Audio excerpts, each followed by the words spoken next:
Brussels. Reuters Britain will be offered a goodwill gesture at a European Union summit next week. European nations agreed on Friday, seeking to break the deadlock over Brexit, but no watering down of their demand for tens of billions of euros they say Britain knows.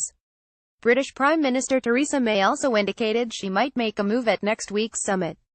A spokeswoman said there will be more to say there on a promise May made last month to honor financial commitments when Britain leaves. Both sides are making the moves to end an apparent stalemate in talks on Britain's leaving the EU. At heart is a proposal by Summit Chair Donald Tusk to tell May next week that the EU will start internal work on a post-Brexit transition plan. This is a very big gesture towards Britain, maybe way too big, a senior EU diplomat said ahead of an evening meeting of envoys from the 27 remaining states to discuss Tusk's draft for a statement to made after leaders meet in a week's time. Ambassadors broadly agreed the plan on Friday despite skepticism, including from powerhouse Germany. They requested some harder language to ram home that any offer is conditional on Britain making progress toward agreeing Brussels terms. Time is running out, German Chancellor Angela Merkel's spokesman had warned after a week of stalemate and negotiations and faction fighting within May's government that have raised concerns that talks could collapse, leaving Britain bumping out into legal limbo in March 2019. Hammering the point, EU Chief Executive Jean-Claude Juncker said in Luxembourg they have to pay.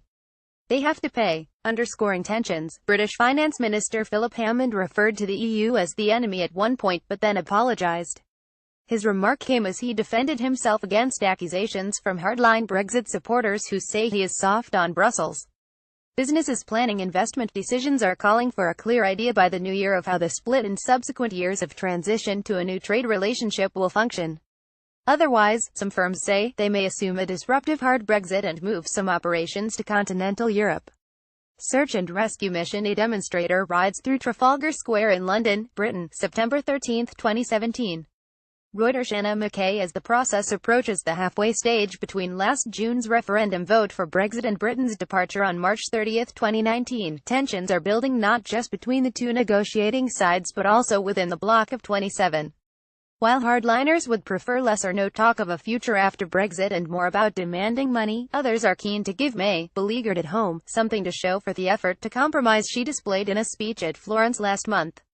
One diplomat called the draft a search and rescue mission to help the British Premier out of a jam. Another said it was a bid to break stalemate and avert disaster over the winter. Some states were not very happy about this, but what else can we do? The diplomat added. We are trying to reach out. Britain's Prime Minister Theresa May leaves 10 Downing Street in London, Britain, October 11, 2017. Reuters. Peter Nichols. But then the diplomat added they must come up with something on the money. Diplomats said Germany and France coordinated on Friday to limit any watering down of the EU position that its negotiator, Michel Barnier, cannot so much as mention to his British counterparts what might come after Brexit until leaders deem there has been sufficient progress on 3 issues the EU says must be settled before Britain leaves. These are the rights of EU citizens in Britain, Northern Ireland's new EU border and the intractable Brexit bill. Tusk, who met Merkel and French President Emmanuel Macron in a week when he has spoken to almost all other EU leaders including May, offered a draft text saying there is not enough progress but welcoming the advances there have been and flagging a hope that the next summit in December could open trade talks.